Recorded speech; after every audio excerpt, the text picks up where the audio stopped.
Well, hello there, Apple Bites. This is your Apple Bite and Written Writ Ralph talking to you straight from our show here, Apple Bites, where we take a bite out of the apple and share it with you. That way, you know what it tastes like because, we're tasting it for you, Bite, bite, pass. That's the rule, right? Exactly. Folks, we got a great show for you today. We got some great guests here. You have, of course, Mary and Paul and Leanna all hanging out with us, and they're all going to talk about their beautiful projects. And we're going to, let's get this started right now. Paul, why don't you tell the people who you are and all the good things that surround you and Time Enforcers? Awesome. Thank you so much, Raphael. My name is Paul Hebert. I am the CEO, creative director, marketing guru, programmer for Time Enforcers. I mean, this has been a bootleg project that I came up with about 4 years ago while we were driving down to Maryland to pick up our dog Suki during COVID.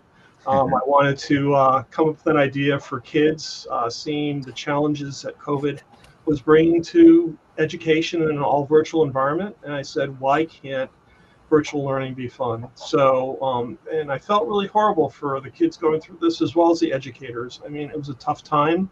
And this, I think, is a great opportunity to really take a new look and how we can engage kids and get them motivated to want to learn. And that's really the whole idea in terms of the development of Time Enforcers. And so I came up with the name on the way down to Maryland. And on the way back, I started on my phone, going to different websites to see if Time Enforcers is available, and lo and behold, there was nothing. I thought, this is awesome. This is like the prime opportunity to really, create something that I hope is unique, but also really accessible to a lot of different people. And like I said, this is a project of love for me. I've been a comic book geek and a Star Trek geek. Don't ask me to choose between the two because I will not. Real okay.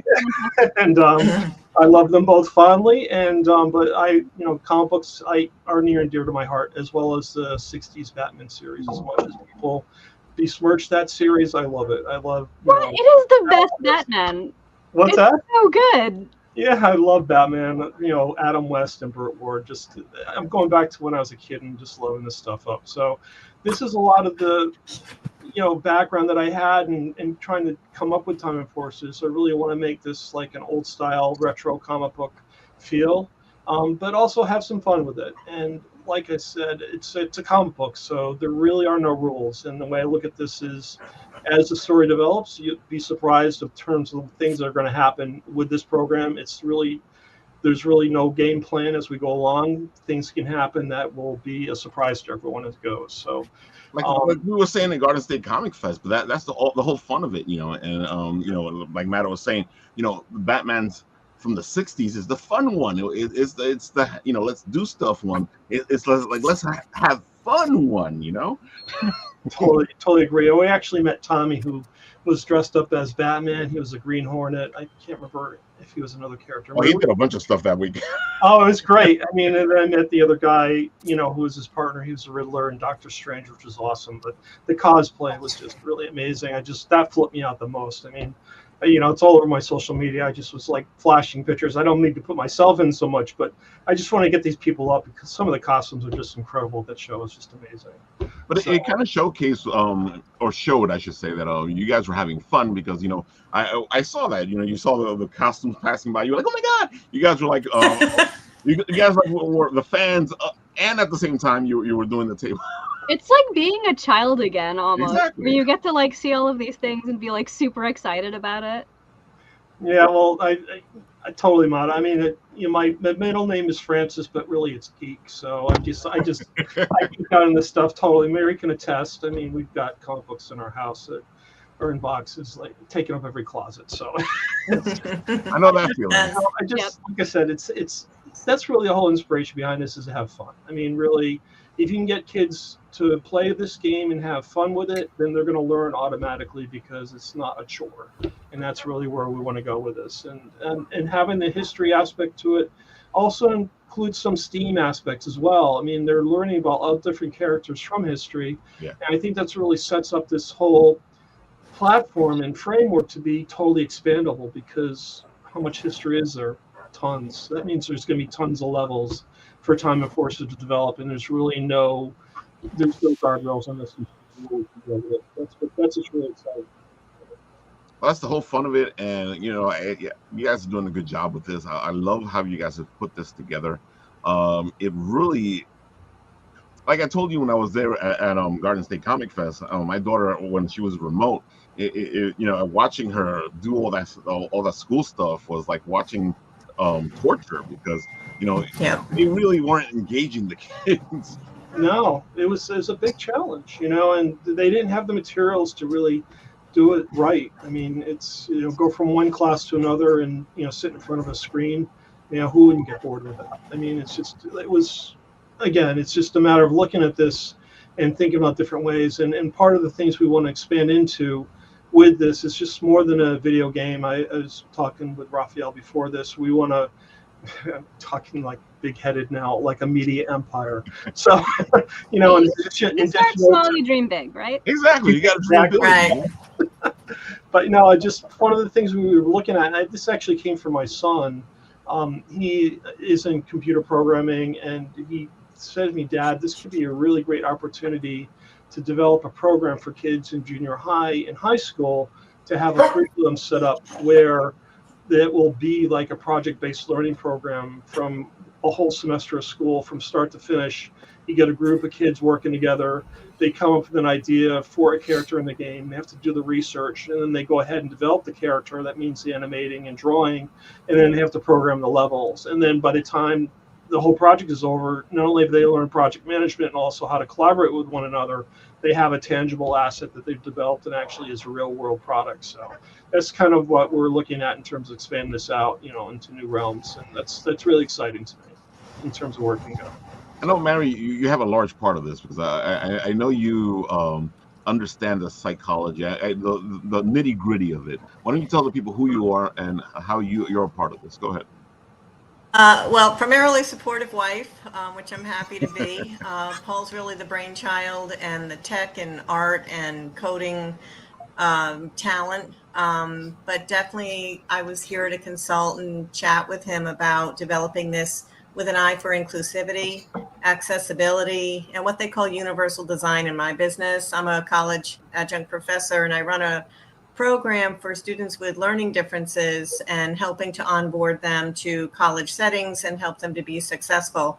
And so I'm really keen on making sure that things are accessible and inclusive to all different learners and young people, so that they can be a part of an opportunity like this. I'm not the comic guru as Paul. I definitely am a Batman fan from my youth too. Certainly don't have the longevity of the passion as Paul, but I've developed it because I'm married to him. But what I loved about being at the comic event was I had never been to one when I met you, Raphael, and I was so struck by the diversity and of ages, of every representation of who we all are and how inclusive the comic world is. And I loved that. So I'm here guiding and giving my voice to how to make sure this is accessible as a learning experience, and the design is accessible with visual and auditory things, being mindful of that. And then just thinking about how to incorporate it as a learning experience, since I've been in education for so long. And also, sorry, that's my dog. And also just to have fun. Yeah, right? I mean, she's right here. So yeah, we just want to have fun with it. And what I really love about it, to be honest with you, because there's a lot of discussion in my business and education about this, is where are we heading with the humanities, given how dominated it is with technology now in our society? Yeah. Like, what are we doing about humanities, the capacity to critically think, regard history, incorporate that? And I love that this whole digital technology type of experience, it really accentuates learning about one of the humanities, history. So that's really cool to me. It's funny. I talk to a lot of people, and everybody always goes, "Oh, Ralph, you're a writer," and they expect me to talk about how my English teachers inspired me, but I've never had, and it's sad, I'm not going to say that they were all bad English teachers, but I've never had an inspiring English teacher. They all just kind of phone it in, right? They're just like, I'm just here to collect my kind of sad paycheck, and if you pass, you pass. If you fail, exactly. You fail. My teachers that got me to become a writer are my history teachers. I remember you saying that. They were amazing. They actually told you a story, and they made you feel that story. And I didn't have the regular history teachers that would tell you, well, this is history. I had the history teachers that go, okay, I'm not supposed to tell you this, but Oh, those are the fun kind. exactly. Forbidden All of knowledge. them rebels. All of them rebels. Excellent. I think that's where I got my rebel streak from. That's also what happens when like your history teacher is actually passionate about history, because they're like, all right, the textbook is going to tell you this, but actually here's the real story. Exactly. Because they want you to know the truth, which is amazing. It's so funny though, because I'll run into people and they're talking about history and they're like, oh, I never knew this or I never knew that, and I'm like, what are you talking about? Like when Juneteenth started to become big again, I was like, yeah, I learned about this, you know, and they're like, well, I never heard of Juneteenth. I'm like, what are you talking about? Stop making up holidays. Like, no, dude, this was a real day and this is super important. And it bugged me out because you sit there going, okay, well, how were you guys taught, you know? And I know it wasn't just my teachers teaching this stuff. Then, you know, I was talking to somebody else and they said, what happens sometimes is we don't pay attention. So we don't remember that we were taught certain things. I'm like, okay, that makes sense. But at the same time, but the bells start to go off, though, right? I mean, it's like in the back recess of your mind. I mean, this reminds me of something at some point. exactly. It should. That's what drives me crazy because, you know, researching these topics, I started getting my mind blown like daily. I mean, there's one character that I found through research. His name's Benjamin Banneker, and he's actually an African-American colonialist during the American Revolution. He actually knew Thomas Jefferson. He was a civil rights activist to try and fight against slavery, but he also invented the first wooden clock in the colonies. And my mind went, time and cultures, wooden clock. This is great. I gotta do something with this. It was just totally amazing. It's finding gems like that just really makes it really exciting for me. So it's just really cool. Yeah, and I was recently talking to someone who was talking about the concern over the amount of Black history covered in educational settings, and that it shouldn't just be about slavery, but highlighting the achievements and accomplishments of various races and ethnicities, and, you know, representation, I think, is so important. So I love that Paul found that. He's a really awesome historical figure. Yeah, and most of the characters, as I say, all the characters in the game are based on someone in history, and I get it a lot. I mean, one of the main characters is C.T. Huygens, who is this professor-looking type for the Galactic Space-Time Consortium. He founded it with H.G. Wells, by the way. Anyway, the guy looks like Albert Einstein. I said, no, it's not. I said, this guy was actually based on Christian Huygens, from a Dutch scientist from the 17th century. He was one of the main scientists who formed the scientific revolution. He actually invented the pendulum. So it's just stuff in bringing that information in without kids really knowing about it, kind of like ease it in, and they get a learning experience with it, then really realize what's going on. So that's kind of, you know, a little. You trick them into learning. That's exactly, Mata. That's the whole point. Wow. Yeah, it's a sneaky little trick. And when we were at the comic event, Raphael, there was a little girl that came by the table, and she was with, I guess, her dad, and we just had a bowl of like free grabs, like stickers for your computer, things like that. And the little girl was really intrigued by Amelia Earhart sticker, who's the main character in our game. And she just liked it. And I told her who it was. And I told her I was the voice actress for Amelia. And, you know, it was kind of a fun little conversation. She was young, you know, she was really probably about 8, Paul, about 8 years old. Yeah. So the father later came up to us, and this to me was super exciting, and why this game to me has potential and the capacity to reach young people and parents. He said, you know, she didn't know who Amelia was, but when we walked away from you all, she said, who's Amelia Earhart? And it generated a whole conversation about the accomplishments of Amelia Earhart and made her really curious. And that's it, you know, is sliding it in and creating a desire to learn more. Exactly. Yeah, I bet you she's gonna go home and like look up every piece of information she can about Amelia Earhart now, and that is awesome. Yeah, you hope, right? Exactly. That's really one of the main reasons why I wanted to do this, Mata. I mean, the game has a whole host of resources that I use to find the information out about these characters in history. And so I wanted to make sure that was given to whoever played the game. That way, if they want to take the next step, it's like, wow, I really think samurai warriors are cool. Maybe I can get more information about them, because that's how I consumed history when I was a kid. I mean, when I learned the Civil War, again, geek out. I mean, it was like the best time to learn about the strife of our country and what we had to deal with to come back together. And it was just amazing to me that we went through this whole process. But I went and actually started researching things on my own. The history book wasn't enough for me. And, you know, back in those days, I'm talking, I'm not going to date myself, but there was no internet. So I went to the library and, you know, found the books myself. So that's really the way. That's what you did. That's what we did. That's what we did back then. Books. We went to the actual library, and you had to go.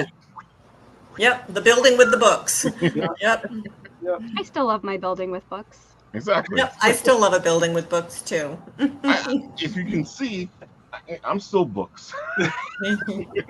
That's all my research stuff back there. It doesn't go away.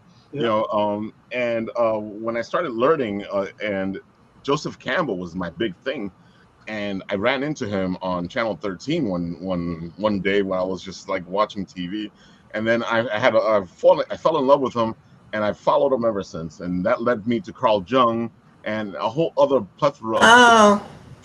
Yeah, because, you know, if you follow Joseph, then you got to follow Carl, then you got to follow. It's just amazing, like, right? It just builds on it. Yeah, it's really incredible. You start, you know, sparking that curiosity like there's no end to it, which is really cool. You know, so, you know, one of the other things I say, because I've played video games since Atari. I mean, I've played 8-bit, 16-bit, I played 64-bit, whatever you want to say. I played the bits, but, you know, I've always had a fascination with, like, you know, looking at some of these games. It's like reading a fiction novel, which is cool. Yeah. Mm-hmm. You know, it's like they have pages and pages of lore that, you know, how does it really apply to my life? It doesn't, but it's neat to read. But I thought, let's make it more worth learning and actually give the kids an opportunity to use something they can use outside of the game. And that's really another inspiration of what came about for the game for me, in terms of looking at it from that point of view. So, Leanna, I have to say, because I know where your books come from, so, and I feel like you fit right into this conversation. So, and I know that when I was doing my stuff, especially because I love writing gods, you know, just like Matta loves writing gods, and you know, mischievous ones, and I've studied all that stuff, and I've gotten good at making it fit into what I'm trying to do. I know you're constantly writing in history, and how do you balance it out? Because I know you're still doing your own thing, but at the same time, you're trying to give it the feel of when you're writing from. Historicity is really important. You also have to get people engaged in it. So that's definitely a conversation I think we're all having, of how do you make history interesting and fun. And yes, I do a lot of otherworldly aspects. I basically create in my novels, as a novelist, I create a realistic 19th century in which paranormal things happen. So I'm a ghost tour guide in New York City. So I walk the streets of Manhattan and share with people some of the haunted history that's there. And some of the things have been embellished through the years. Other things are legitimately, genuinely, completely uncanny, that have never really been truly solved. And we talk about very often centuries worth of haunted history around interesting spots in the city. So I put a lot of that into my actual books as well. But see, I write fiction and nonfiction now. So over the past couple of years, I've shifted into doing nonfiction about haunted spaces, where we Andrea, my co-author, and I, where we talk about, all right, here's the baseline of this actual historic place and these actual historic people that lived there. Now here's where the haunted history comes in, and we'll debunk some myths, and then we'll talk about some stereotypes that may have led to why the building got a reputation as being haunted, these kinds of things. So sometimes there's a certain chicken and the egg about where fiction and nonfiction can kind of come in together. And representation of real history when you're talking about a real person, or if you're fabricating someone in a historical context, the more research that you can do to be respectful of that time period as well as respectful of that person.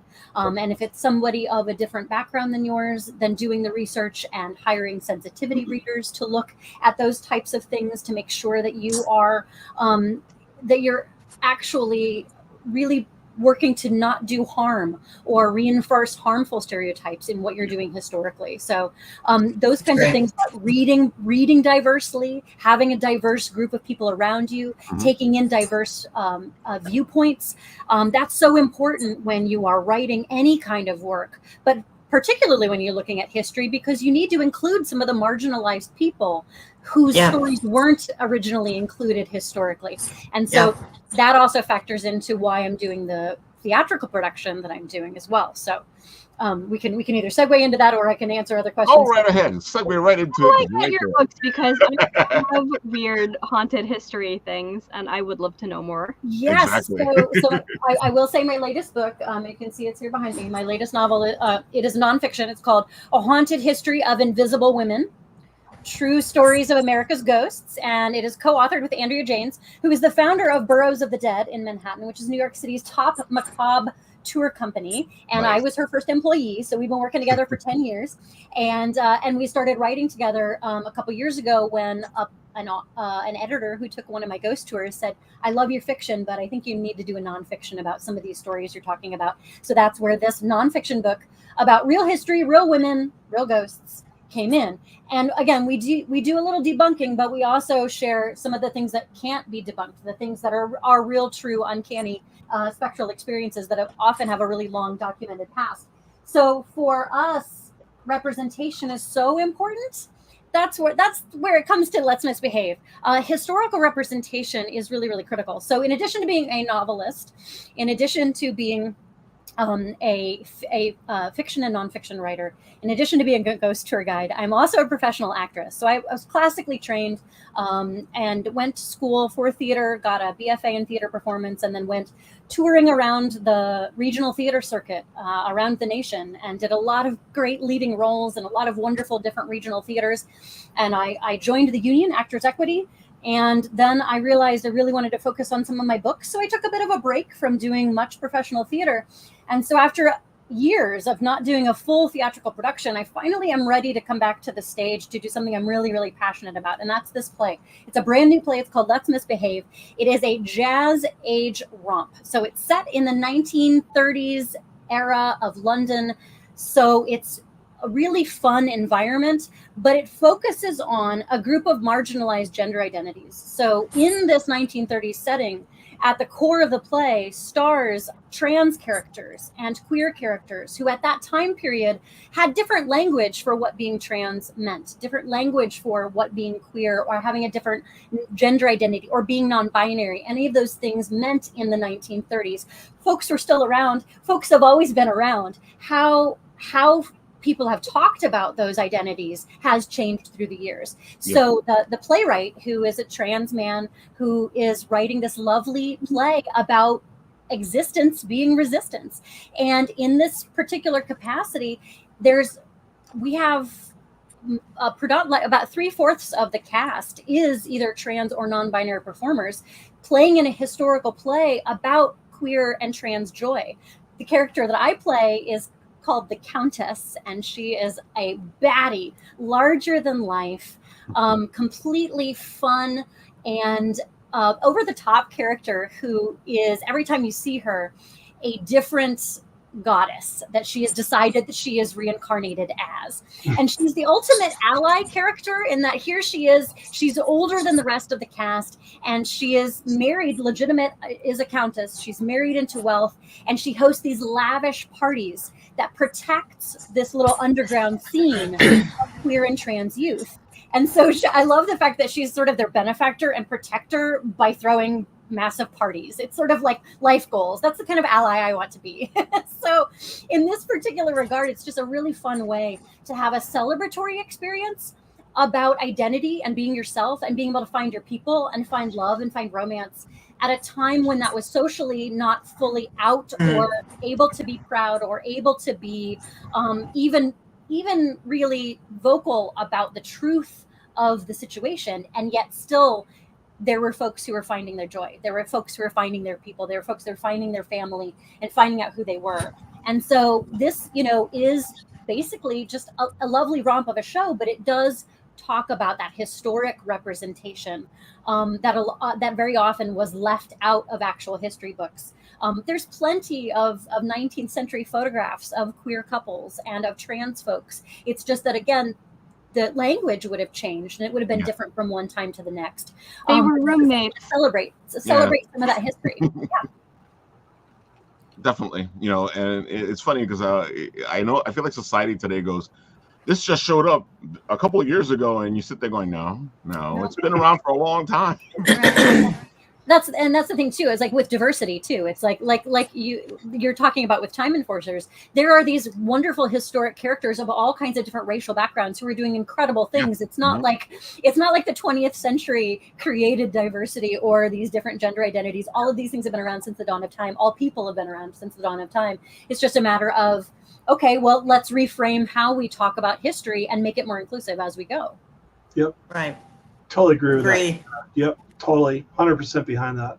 Men, women, that doesn't matter. I mean, everyone has an influence over what happened in the past. And it's just, that's what's fascinating to me. And this project you have is just really cool, I have to say.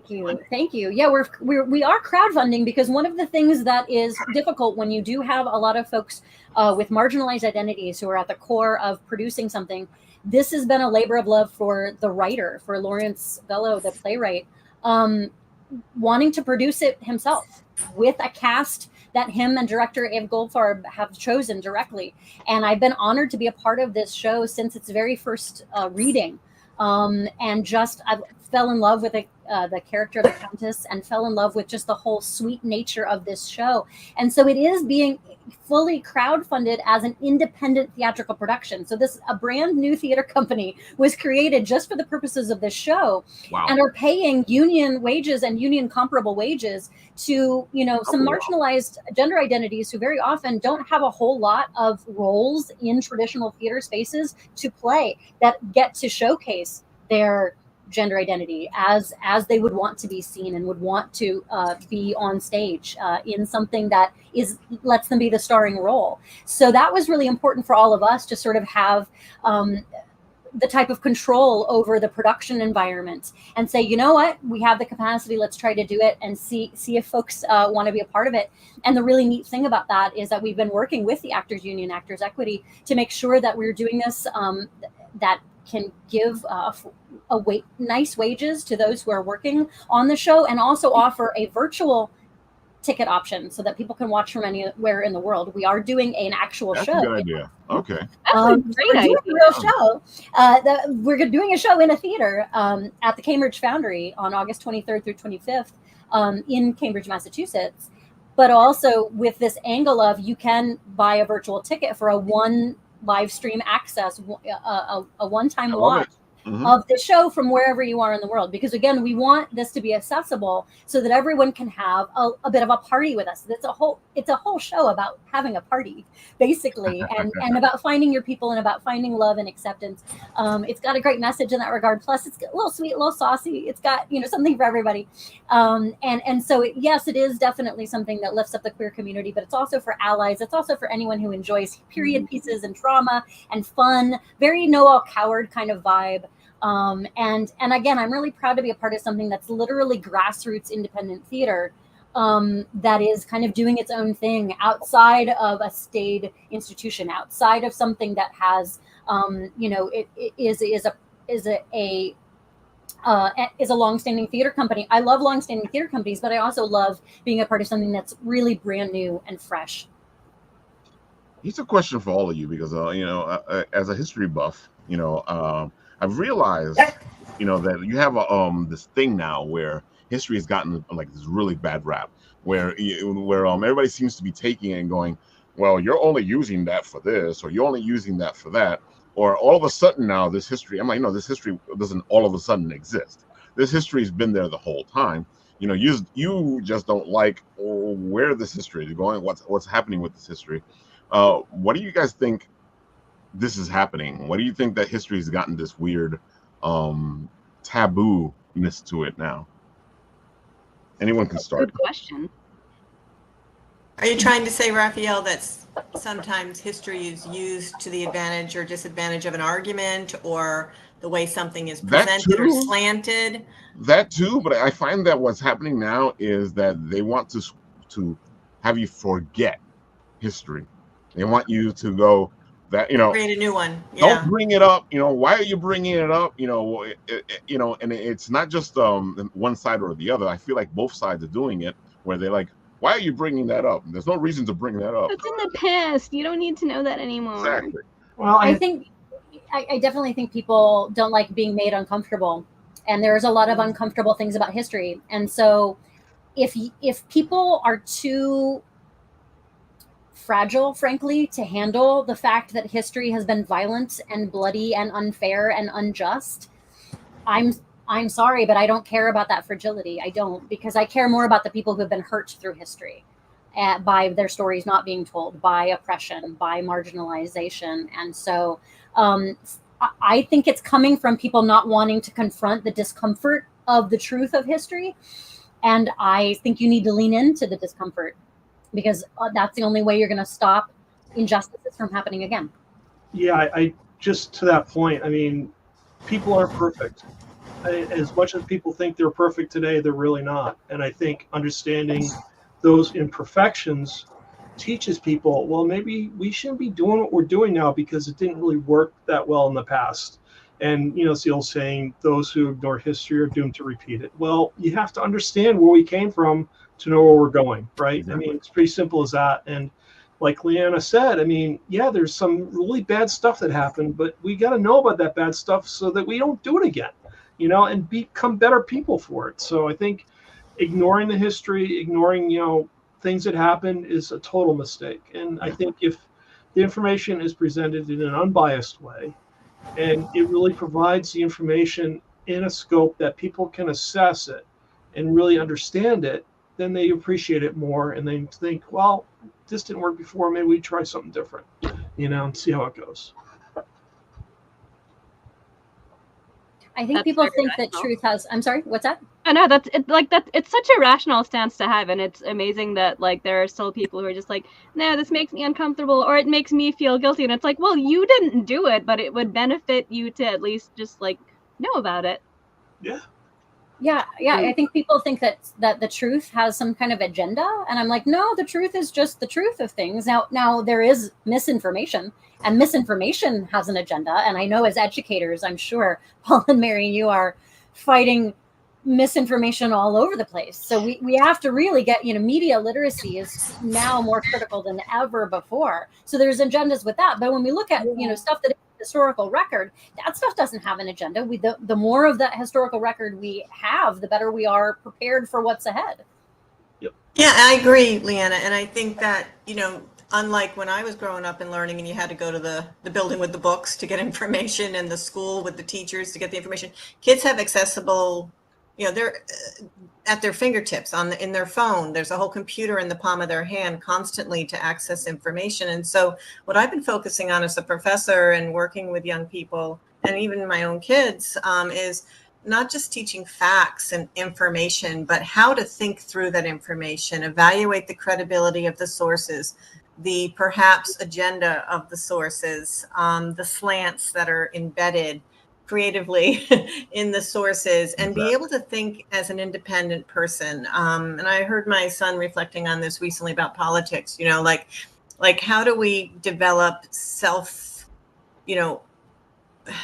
self-initiating information seekers who can think through the information. And I always say to my students, and really discern, pick apart what's a credible source, what's not, what's a persuasive presentation versus more of a presentation that's going to encourage you to think. I always say to them very honestly, I don't have the ego that says you're going to walk out of my class and remember even 2% of the information in terms of the facts.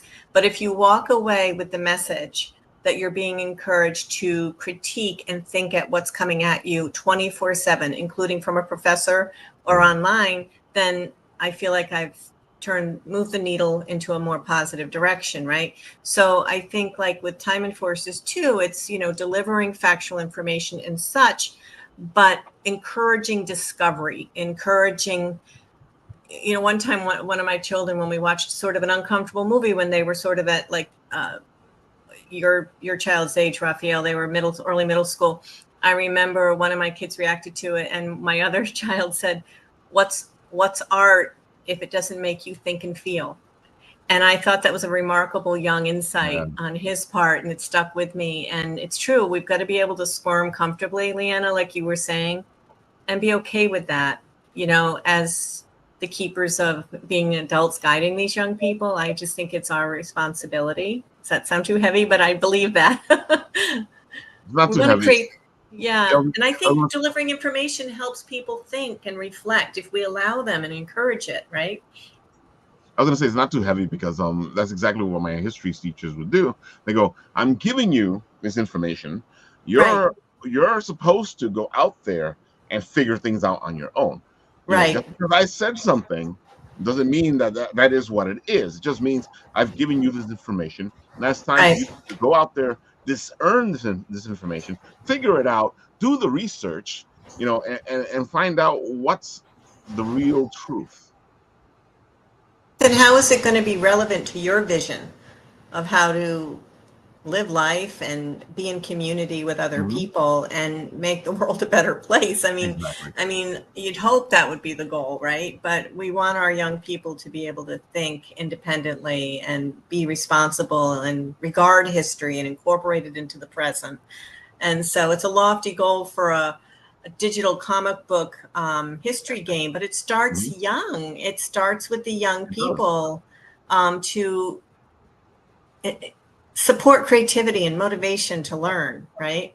I totally say that, Mary. It's all about inspiring that creative spark with someone. I mean, just watching TV or watching a phone and TikTok, I mean, that's not really inspiring any kind of creativity. I mean, there are some interesting things to watch in there, but if that's the only information, you know, you got to really branch out and look at other things, and that's really what we're hoping to do. So yeah, definitely.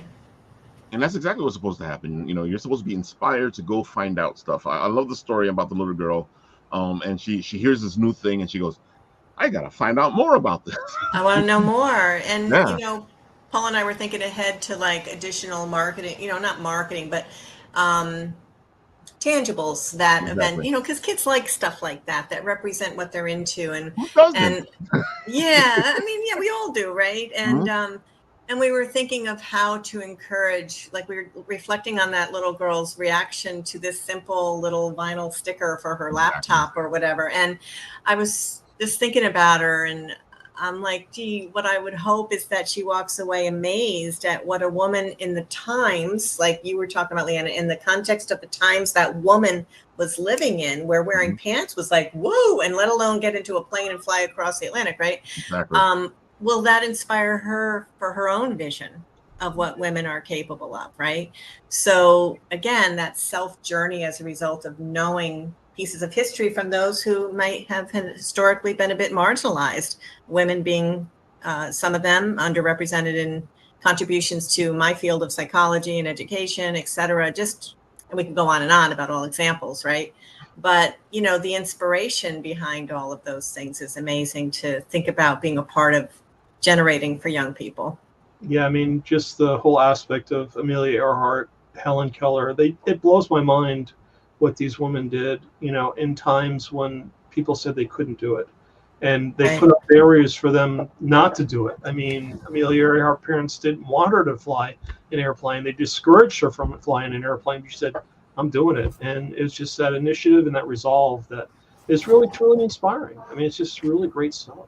You know, it's awesome.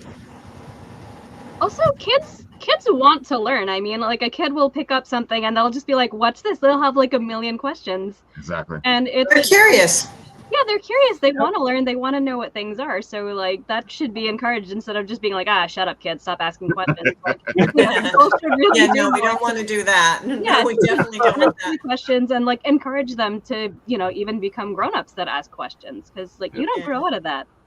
I think some of the challenge nowadays is they're so inundated with 24/7 access and things coming at them. And you know what I love about the books that Leanne is creating, and the artistic pieces in representation in theater, and comic books, and you know, video games. Like there's so many platforms that we can use in a fun and responsible but enriching, exciting way. Like you're saying, like kids do want to learn. It's just, you know, sifting through everything that's coming at them it's challenging. It's challenging. Especially when you have AI results that are not at all factual. So that's the new, like, it's the new sort of scary thing. I just saw, you know, a Twitter thread about, and I will always still call it Twitter. I don't care what it calls itself. Yes. It will always be Twitter. 1000% always. Yeah, Go no, for it, Leanna. So I just saw an educator on Twitter talk about how the kids were actually trying to look up answers to things, but they were using the AI search bar. And that was like a search bar, whereas differentiating the AI search bar, which gave them wrong answers, versus an actual internet search bar without AI, which would give them true answers. And it was stuff about how like an ancient language had developed or something. You know, it was something very specific.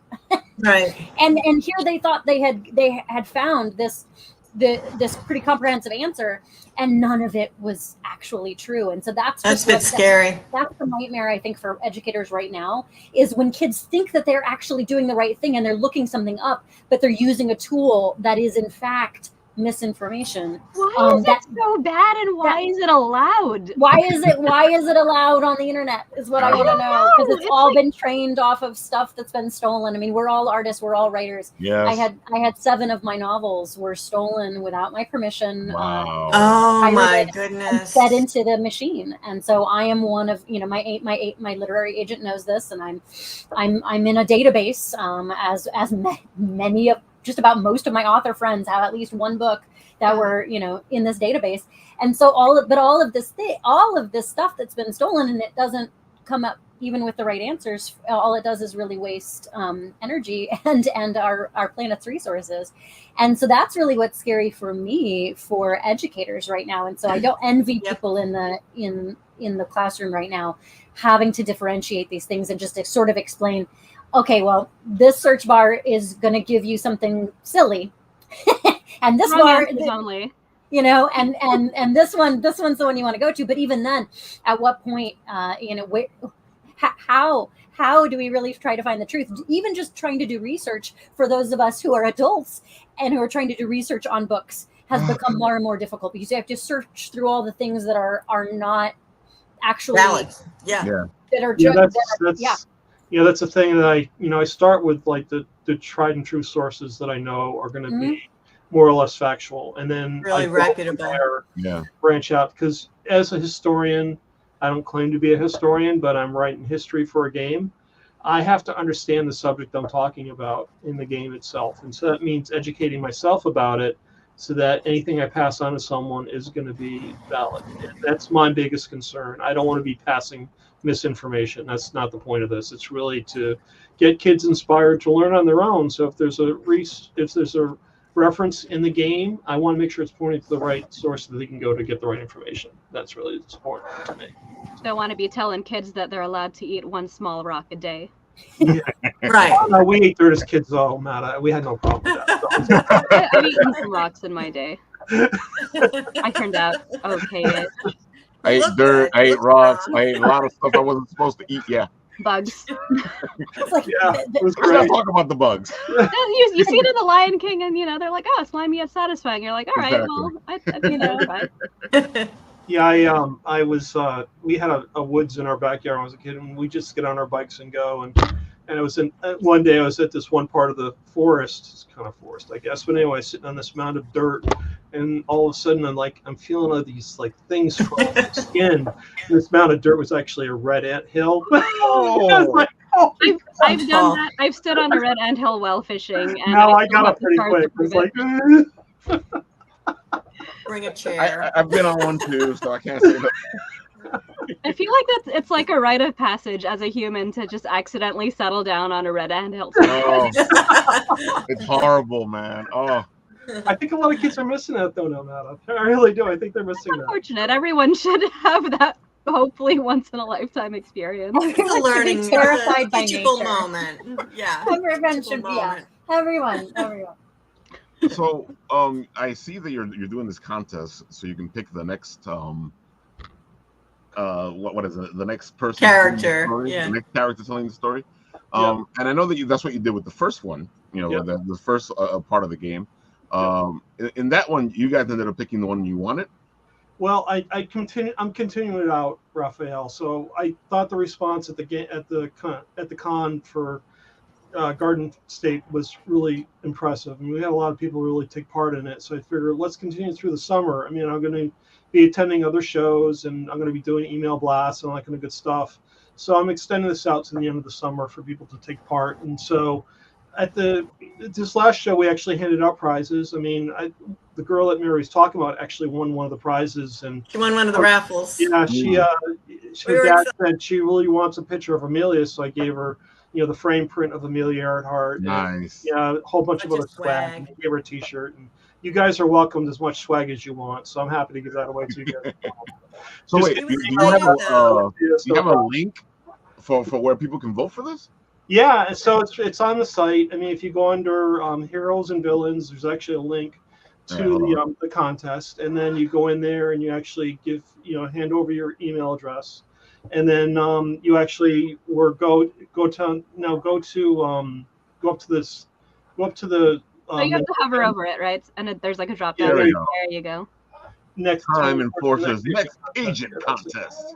Yep, that's it there. And so you can see, you need your email address and where to send it to, but we are also providing like 3 levels of prizes. So there's a grand prize, there's 3 runner-up prizes, and then everyone who enters gets free digital wallpapers. So I'm really trying to make this a win-win for everyone who takes their time to enter this, because it takes time to give me your name and such, and I want to reward people for that. So in addition to possibly getting a prize, you get digital wallpapers, and I can show you really quick. Yeah, here he is.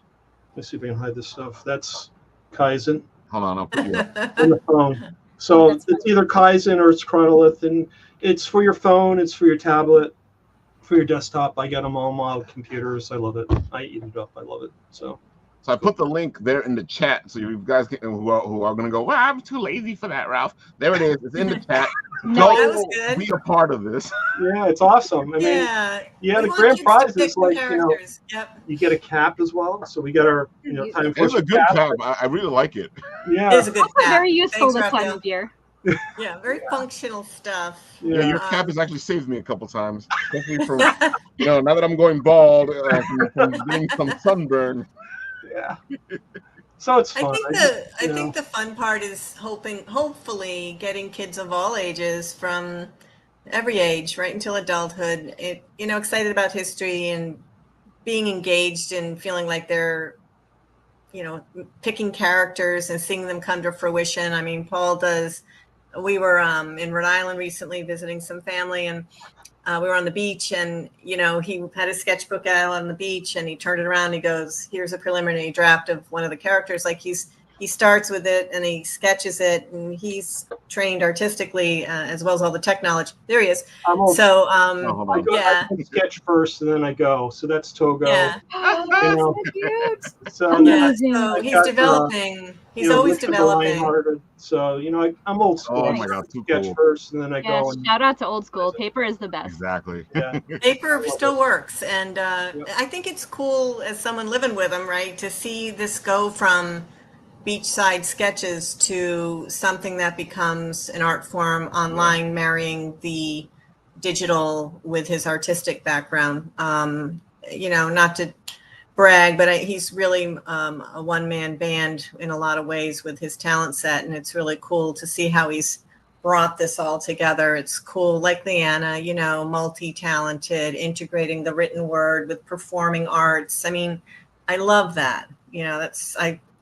I'm envious of all your talents. It's amazing. Oh, I had a question. Sorry. The arts are my only marketable skill. I can't.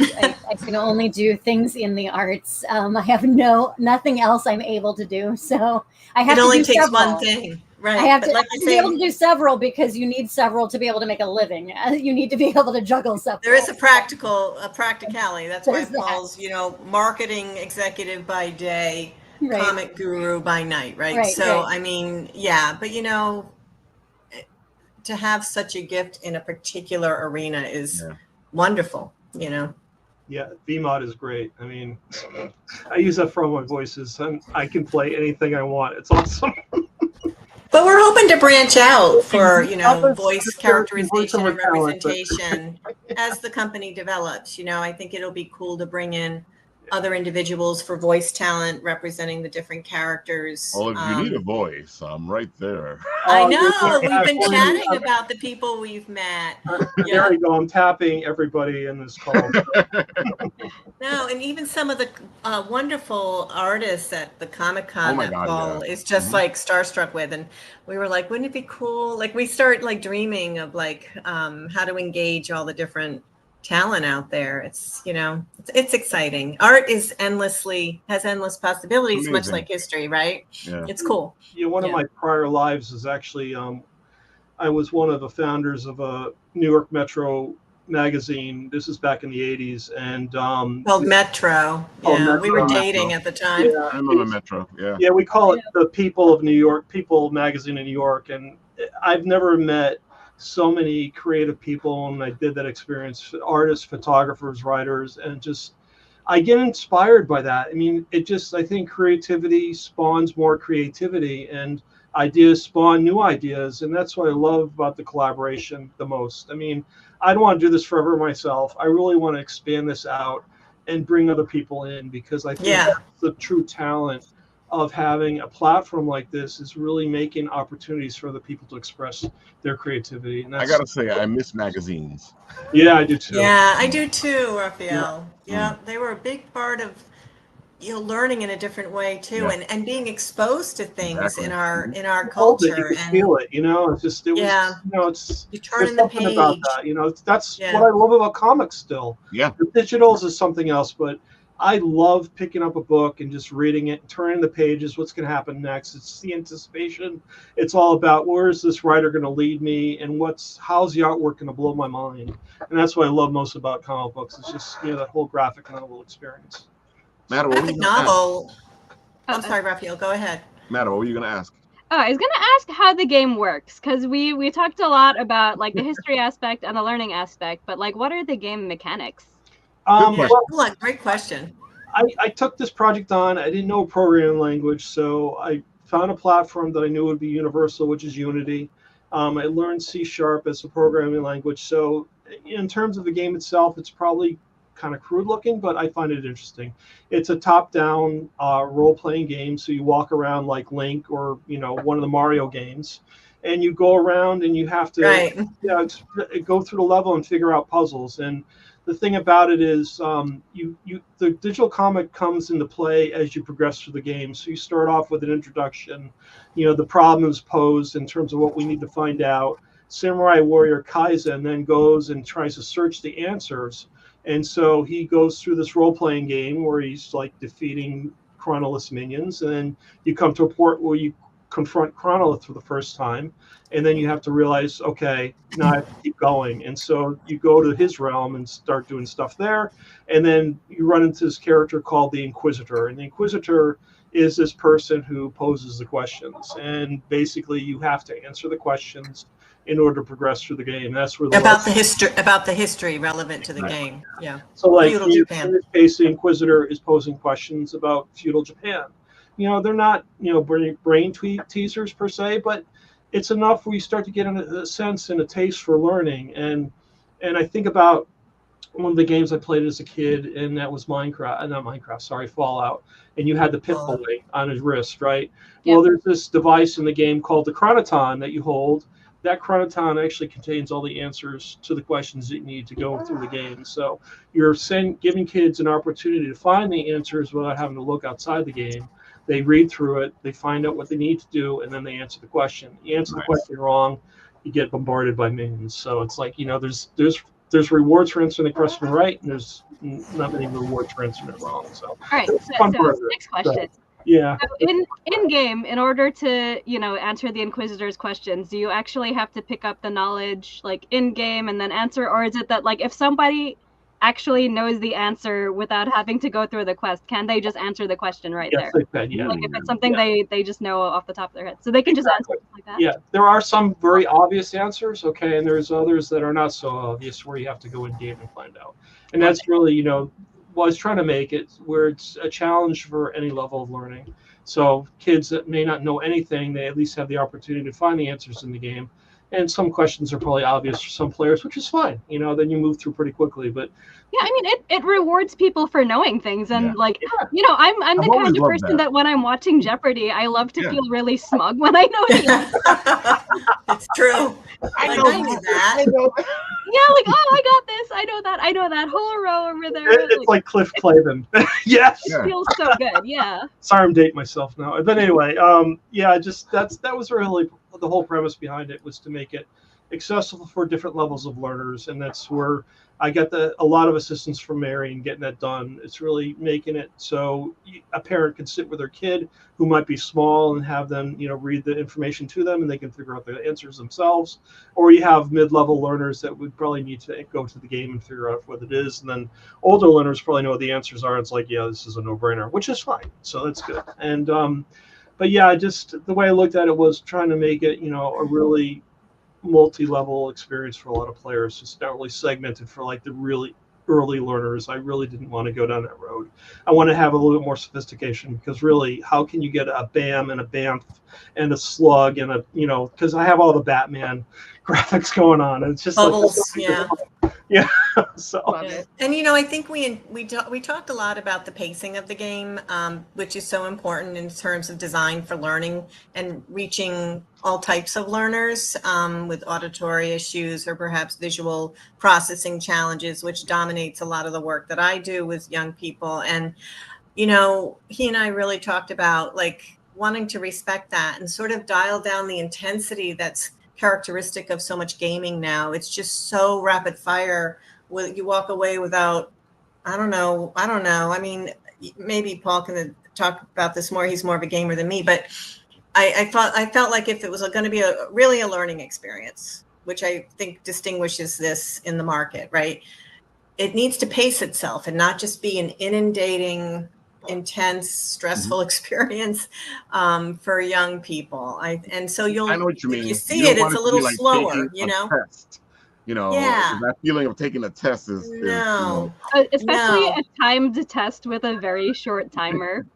Right. Like, yeah, top-down RPG is actually the perfect sort of format for this, because then you can just like walk your character around and like learn little by little. You kind of read at your own pace. You don't have lots of stuff coming at you in real time. It's a great way to let everybody process. To process it and just to walk away. Yeah, like theater, right? You want to walk away with an experience where you've absorbed something, and it's adjusted how you've thought about something, or felt. So there's an intentionality to the pacing of the game. Yeah, I mean it's all dialogue. So when you get into the digital comic, the characters are all animated. They're actually talking on screen. They're fun. Yeah. They have word balloons. They have thought balloons popping up, so you can actually read and hear at the same time. And that's how we really thought the inclusivity was really an important aspect to it. And so it's, we're not really trying to leave anybody behind. We're trying to give them an opportunity to really experience the whole game and understand what's happening. That way they're not left behind, so to speak. So. Very well thought out. I appreciate that. Thanks. I gotta say, we love what you have. I see we're at the hour mark, so Paul, why don't you tell the people where they can find you, all the good stuff? I'll put it up one more time. Yeah, sure. I mean, our main website is timeenforcers.com. It's pretty easy to know. We're on all social media. I mean, YouTube, Facebook, Instagram, TikTok. I mean, posting the stuff. Reddit, yeah. But at Time Enforcers is where we got it, and we're actively posting all the time, and I look forward to hearing feedback. So I do reply to comments that are made. I take that very personally, and I really want to understand what people are thinking. We do have the first game out. We did the launch at the Comic-Con for the Garden State Art Fest. So that's available for purchase, but we're trying to throw a bunch of free stuff in with it, not just the game. So in terms of the game, you'll have access to all future episodes of the game. Again, I think about this as like a Batman episode. So it's like first episode, then what happens next. And the next episode will be, flying into the Chronostorm with Amelia Earhart, very much like a Galaga experience where you're going to be flying our airplane through the multidimensional zones of time. And so take it upon that aspect, really trying to make it a value-added product that we will offer more than you anticipate. And so in addition to the game, you're going to get every game that comes out afterwards, and you're also going to get a year subscription to our magazine, which we're publishing bi-monthly. So it's a digital edition. The first issue's done. We'll have another issue in August. It's going to feature characters within the game. You get a little backstory, but be clues to the future episodes that are going to happen. But we also talk about the times and cultures that the character takes place. So in the first issue, we focus on feudal Japan, and that's where we talk about, the samurai and what it meant to be a samurai during that time, and what was a shogunate, and what it meant to be have a value of honor in terms of integrity. And what fascinated me about the I don't mean to digress, but I got into samurai through a movie called The Magnificent Seven, and I found out that The Magnificent Seven was actually based on the Seven Samurai almost verbatim. And when I found that out, because I'm sorry, was it? I'm starting to lose Yul Brynner. Oh yeah. It's just like a whole host of cool actors, actually based on a movie that was made by samurai. That led me down this path for a fascination with feudal Japan. So talk about that whole honor. Samurai 7. Yeah. Yeah, it's just it blew my mind. So that's what I love about it. But anyway, you get the magazine, so you get a subscription to that for a year, and you also get the digital wallpapers. So we're going to throw that in for free as well. So we're continuing building this up, and trying to get people interested in it. That's what we're kind of going. Get the word out, yeah. Andrew's asking, do you play with environmental immersion? Well, my programming skills aren't that great yet, Andrew, but I am trying that. I mean, I do the settings, but it's like, that's a whole nother level. I mean, I love Pokemon Go, and so kind of like that reality of playing Pokemon Go within your own reality is kind of cool to me. I think that'd be really cool for time enforcers as well. You walk around and you actually discover historic sites in the area. And that kind of means like where we end up going with this could be a possibility. Yeah, we've talked about that. That'd be great. Yeah, it'd be great walking around. There's a historical site over there. Exactly. And then you discover history all around you. Exactly. And you've got kids on car trips who were stuck on their tablets or phones and not looking out the window like we did when I was a kid. You looked around, and this would get them engaged. I mean, we've talked about that sort of integration with GPS type of, that technology. So there's lots of things we've been talking about. It's a matter of building out the business and bringing in talent. It's kind of funny because even as adults, and I know Leanne, you know this because you actually do the tours. You'll do the tours, and I know people will sit there and look at you like, what? That happened here? I want to do a tour. I want to go on a tour. I gotta do it. Me and my best friend have been meaning to do like ghost tours for the longest time. I think I gotta get her in on it. Do it. burrowsofthedead.com. So go to burrowsofthedead.com. Now I'm not doing tours until October, because I am on tour. I'm doing both the show that I'm here to talk about. So you're not doing tours because you're on tour. Because yes, you're doing I'm not giving tours because I'm on tour.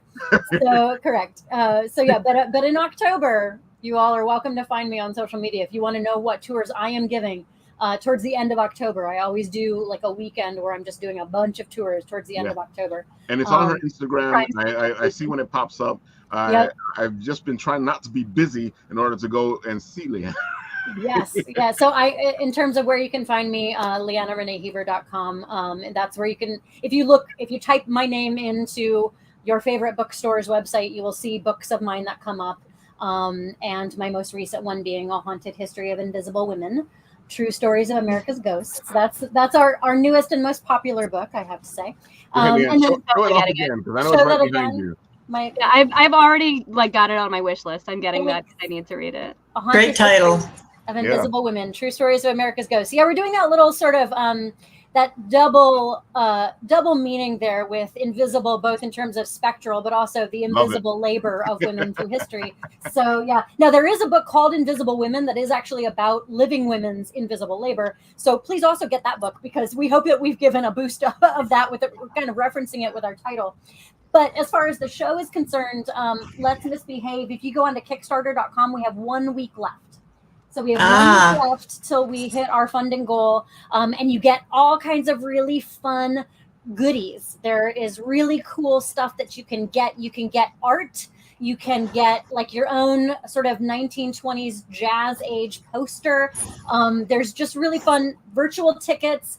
It's a PG-13 show. It's a little saucy, but it's not like R-rated, so it's fine for teens. And it's definitely a show that is about celebrating community and about like just a whole lot of really, really fun, kind of kooky environments, in which case your characters are trying to find their way and find their people. And it started as a bit of a actually like a script for a television pilot, and then Lauren Scullo, the playwright, was like, I think that actually this wants to be a stage production. So it's definitely progressed through the past several years in different incarnations, and I'm just really, really blessed to be a part of it. Again, I play the Countess, and she's a wild baddie character who throws massive parties where she is a reincarnate goddess of some. Every time she's a different reincarnate goddess, every time you see her. And so she's there to just kind of be a bit of wild comic relief, which is really, really fun over the course of this show. And because it is featuring different marginalized identities, we're really trying to make sure we're doing this well and sensitively, and also making sure we're paying people well who don't always get a lot of opportunities. Trans characters playing trans roles. There's not been a lot of theater that's done that.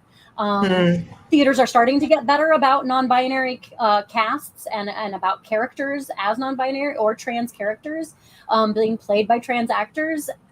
The theater is getting better about that, but this is one that really is putting that front and center, and I'm just really glad to be a part of that as the support team.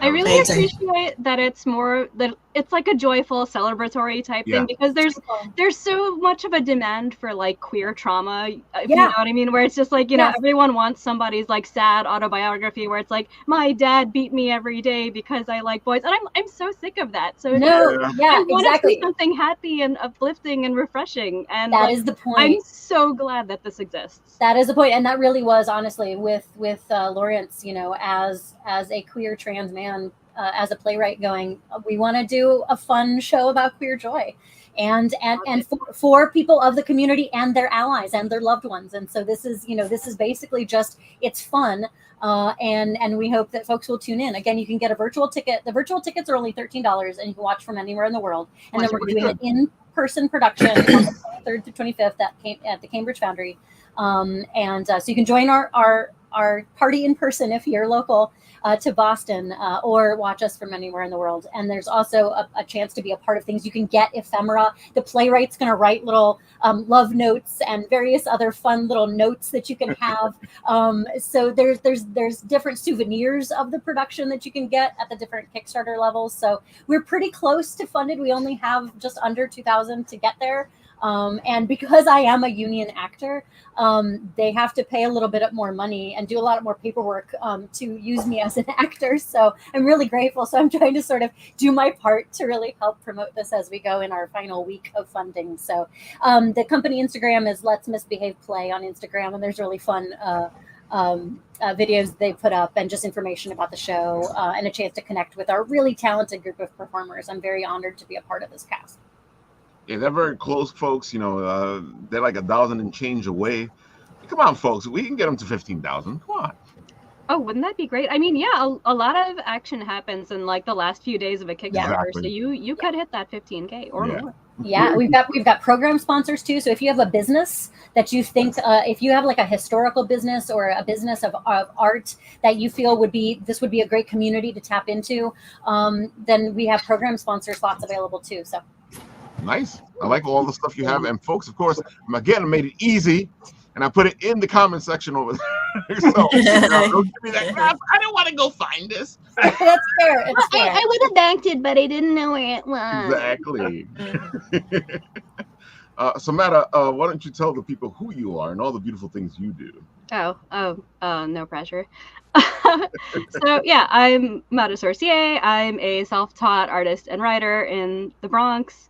I do this comic entirely by myself, so I do all the art, the writing, all of that jazz. It's called Sacrimony, A Tale of Love, Life, and Death in no particular order. Still love that.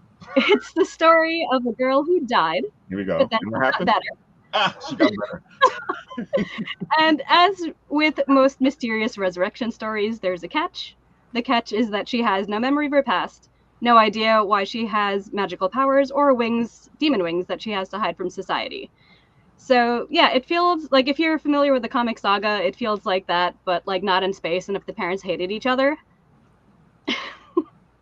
So yeah, it looks super serious, because if you look at the art, you're like, oh yeah, that looks like some super serious art, but like it doesn't take itself too seriously. It's a story about, like, you know, dysfunctional families, unresolved grief, all that good human stuff, even though it's a story about like gods ruining people's lives. See, but Matt, I feel like you did the research right, because, you know, if you look at all those god stories from the olden days, they act more human than the humans do. Oh yeah, absolutely, and I'm here for it. I mean, I grew up with a Hindu family, so like we're all about our gods, you know, being kind of flawed, not really always having the answers or having to figure out the answers. So it's just like, you know, they say write what you know. So that's like the kind of stuff that inspired me. Also, you know, Egyptian mythology. I can words tonight. Egyptian mythology, Greek mythology, like just anything with, like, you know, petty human gods. I'm here for it. And it's funny because we were talking about all this stuff about history and stuff like that, and what got me into history, what got me to find Joseph Campbell, why I found him so interesting, was because I started to find these stories of the gods, and I started going, hey, wait a minute, you know. And then when I ran into Joseph Campbell, he started breaking the whole thing down, and I was like, whoa. The hero's journey, you know, and it made life much easier and made writing much easier. Yeah, totally. You know, and I feel like a lot of people have forgotten the hero's journey, and they now they just write whatever they want to write, and there's no flow or function to writing. Yeah, or it's just like sad for sad's sake, or gritty for gritty's sake. And I can't promise you that Sacrimony is, like, you know, the hero's journey, but it is definitely a journey. Like, the characters are all definitely it's the going hero's places. journey, Matt. We'll see about that. You might have different opinions by Hey, the it end. doesn't matter where it ends up, because the hero's journey just means you're taking the journey. It doesn't mean that you have to end up the hero. That is true. Being a hero was one of many options. And, you know, if they choose not to take that option, Exactly. well, womp womp. But yeah, And I can tell you this, folks, you're going to be yelling at your comic, because, you know, you sit there going, why did you do that? yeah, there's going to be a lot of those moments, because the characters are not perfect. They don't have all of the answers. And honestly, like, I love those kinds of stories more than when it's like, you know, this character is just like, yes, I have this all figured out. I'm going to do this, and that. And like everything works according to plan. And, you know, you get kind of like a boring, predictable story. So yeah, I tried to write it in a way where it's just like, it's not so formulaic. It's more of just like you're watching these people live their lives and kind of just be terrible at what they're doing, and, you know, you have some strong opinions on characters. Like, I don't think that, like, you know, people are going to have the same opinion on every character. Like, it's definitely going to be one of those things that starts debates where it's like, no, this character is trash. Like, no, this character is great. They just made a mistake because XYZ. And, you know, that, like, it's a fun thing to explore. I don't want people to just all have the same opinion and be like, yes, this character good, this character bad. I'm more of like, everybody is some sort of shade of gray, and like a good person will do a bad thing if, you know, that's what they have to do, or like there are bad people who do good things, and, you know, those people exist. They do. They really do. That's awesome. Thank you. And of course, on Wednesday, folks, we will be kicking off Pinguino's Revenge with Robert Powers. Of course, this kick-ass penguin is exactly that, kick-ass. He does a lot of great things. He actually has a nice samurai sword. And he goes right now. He's in a journey through hell. Oh my goodness. What is he doing there? Sounds rough. You don't belong there. Just There's like a you love reason it, why you're I love Penguin's Revenge, and you guys can learn so much more about it on Wednesday when we have Rob Powers here to talk way more about Penguin's Revenge, and for him to show off, because you know, he does it as well. He's the artist, the writer. He does all those jack of all trades. So he also doesn't sleep. Exactly. Right. Yeah. And All of it. also, we will have Gage here as well, because Rob and Gage are working on Gage's new book, Godslayers, and it's actually a prequel to Godslayers, and it looks really good because I got a sneak preview of it, and I'm salivating over it. Ralph gets all the good forbidden knowledge. And of course, we also have Heroinberg here on Wednesday, and you're going to learn all about this comic book / TV show, because he's doing both things.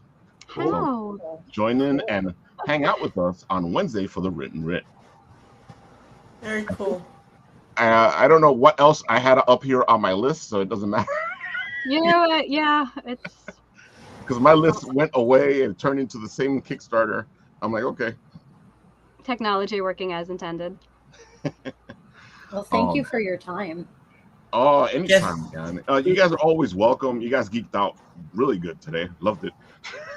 This was an awesome. It was awesome meeting all of you. Yeah, it's really. great talking to all of you. Meeting everybody. Really It's just awesome stuff you're doing. Thank you, all of you. Yeah, totally awesome. Thank you. Inspiring. There you have it, folks. You got all those links in the beautiful comment section.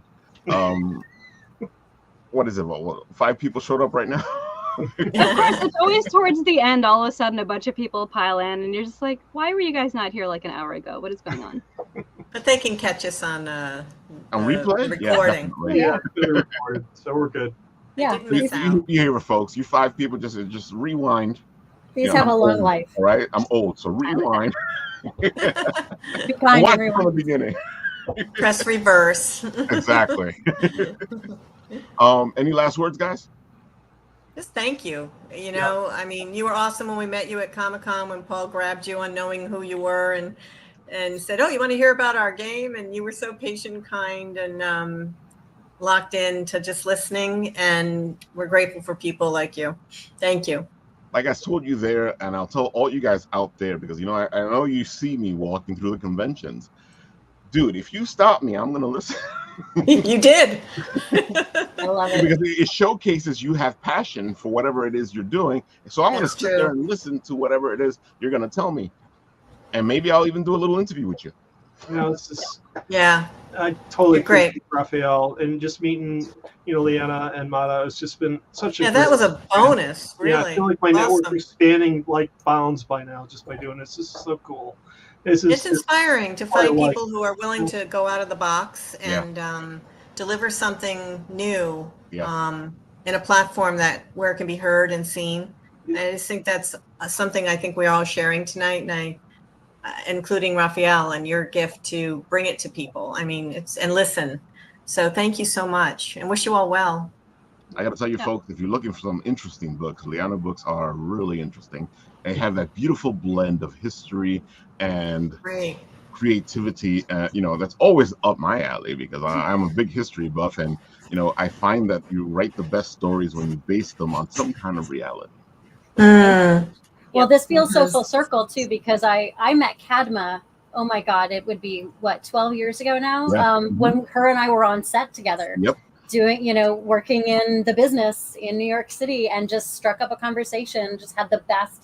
I had one of the best days on set, sitting next to this brilliant lady, and we've been connected ever since. And so it's kind of wonderful to be here talking about a production that I'm doing. Having kind of walked away from theater and performance for a little bit to focus on the books, and then, you know, everything is full circle. And I'm just so glad you all have been here through this whole journey, through all of it, and bless you for that. Thank you so much. Yeah, folks, I've been saying it more and more because it just hit me. We're going into our 9th anniversary as BittenAppleTV. Wow. Amazing. Congratulations. And I have no words. And it's funny because somebody showed up from 9 years ago that we did an interview with at a certain location, and they were like, "Oh my God, BittenAppleTV," and I was like, "Dude," you know. It's been an interesting run, and I guess because we're heading towards 10th anniversary, I will start saying stuff about here we go at 9, moving into 10. And folks, be good to each other. We raise each other up. That's how it works, folks. Yep. Right. Right. There goes Bravo. some saying 9 years of greatness. And folks, that's the son of Saint, amazing artist. He does comic book covers, movie posters. This guy does everything. So go hit him up. Amazing art. I still love doing my When Worlds Collide with him. When we took all the characters from all different places and threw them into an arena and had them fight. All right, folks, I think it's time to go. I'll do what we do here on this show, which is I didn't do it last time because I completely forgot what show I was on. Yeah, that was the night. I don't know what was the night. Are you gonna sing? No, we do this.